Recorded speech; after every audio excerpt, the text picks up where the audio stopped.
Estamos de volta aqui no Mesa de Negócios, que hoje recebe o consultor de empresas, autor de 4 livros e ainda mestre em ciências e engenharia de produção, o Ricardo Neves. Ricardo acaba de lançar o livro Tempo de Pensar Fora da Caixa, no qual ele convida gestores e empresários a usar mais a criatividade do que o conhecimento em busca da inovação. Ricardo, você tem uma provocação hoje que tem sido muito comentada e que é polêmica, considerando um desmentido na sua fala, o que o livro A Arte da Guerra prega, um livro que está entre os mais vendidos há vários meses, não só no Brasil, mas também em outros países do mundo. O Sun Tzu coloca uma versão para o mundo corporativo, convidando empresários e gestores a ter um tipo de atitude que você condena. Por quê? Bom, basicamente o livro Arte da Guerra, ele aparece como uma espécie de bíblia de um modo de gestão que é entendido como comando e gestão. O modo comando e gestão, ele pressupõe que uma organização, qualquer que seja, empresarial, governamental, exército, religiosa, ela seja hierárquica, programada, com regras fechadas e que as pessoas sejam fundamentalmente funcionários. Ou seja, elas devem seguir as regras prescritas. No meu livro, as empresas que estão na vanguarda da sociedade digital global, da economia, do conhecimento, são empresas que estão fazendo uma espécie de desconstrução do modo comando e gestão. Ou seja, o modo comando e gestão é o modo que tem a referência, o Sun Tzu, que foi um general que há 2000 anos atrás teria escrito um livrinho fininho que funciona como uma espécie do mantra do ninja, do executivo ninja. Deixa que eu resolvo. Porque é mais fácil obedecer regras ainda para a maioria. Né? É mais fácil que alguém me diga o que eu tenho que fazer do que eu usar a minha criatividade, minha capacidade de análise, para eu sim assumir os riscos tomando uma decisão. Exatamente. Não é isso? É isso. O que as empresas como Google, Cisco, Promon Engenharia, são empresas que promovem um outro tipo de atitude dos seus componentes, que é um modo que é chamado conselhos e comitês. Ou seja, é muito maior a delegação, é muito maior a responsabilização do indivíduo e as pessoas, portanto, elas têm que efetivamente se engajar, não apenas como funcionários, mas como neurônios criativos que não estão cumprindo um script. Agora, você acha que todo mundo dá conta dessa função se for devidamente motivado, se o ambiente for adequado ou não? Existem pessoas que não combinam com esse jeito de ser que você considera ideal para as organizações hoje. Infelizmente, a maior parte da humanidade efetivamente prefere seguir uma regra de conduta programada. Isso está errado. Henry Ford já dizia que o negócio de pensar é o mais difícil dos negócios. Talvez por essa razão tem tão pouca gente pensando. Mas isso está errado. As pessoas têm que se sentir, têm que se punir por querer se acomodar e não querer inovar, não querer pensar fora da caixa. Eu acho que são escolhas que vão ser colocadas ao longo da vida para as pessoas. Ou seja, você quer ter maior controle do seu próprio destino, então você vai ter que substituir a perspectiva que você tem de realização.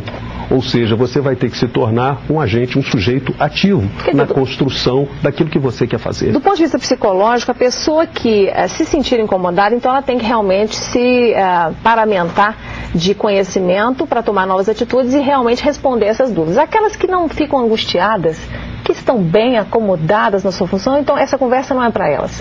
Eu acredito que nesse primeiro momento trata-se de mobilização das novas lideranças, das pessoas que percebem que é necessário ter uma nova mentalidade, seja na questão da sustentabilidade, seja na questão da mudança do conhecimento, como nós vamos transmitir às gerações futuras, seja na reinvenção da política, seja na reinvenção dos estilos de vida.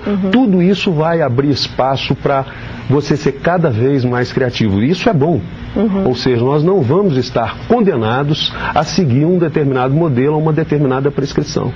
Quando você citou no bloco anterior a palavra sustentabilidade, que hoje é o que vem preocupando gestores de toda a ordem, não só de empresas, mas também gestores públicos que cuidam das riquezas naturais dos países.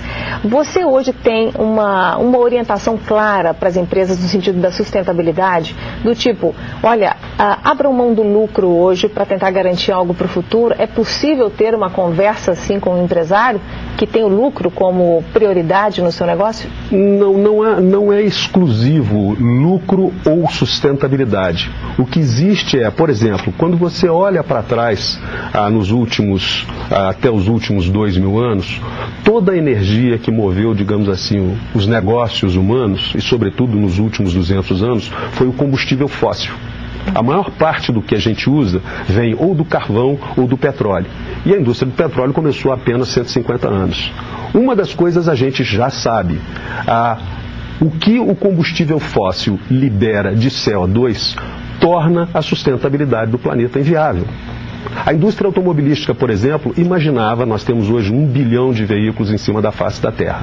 Fabricamos em torno de 75 milhões de veículos anuais. Os analistas financeiros, os analistas do setor automotivo imaginavam que ao final de 2020, portanto daqui a uma década, nós estaríamos com 2 bilhões de veículos em cima da Terra.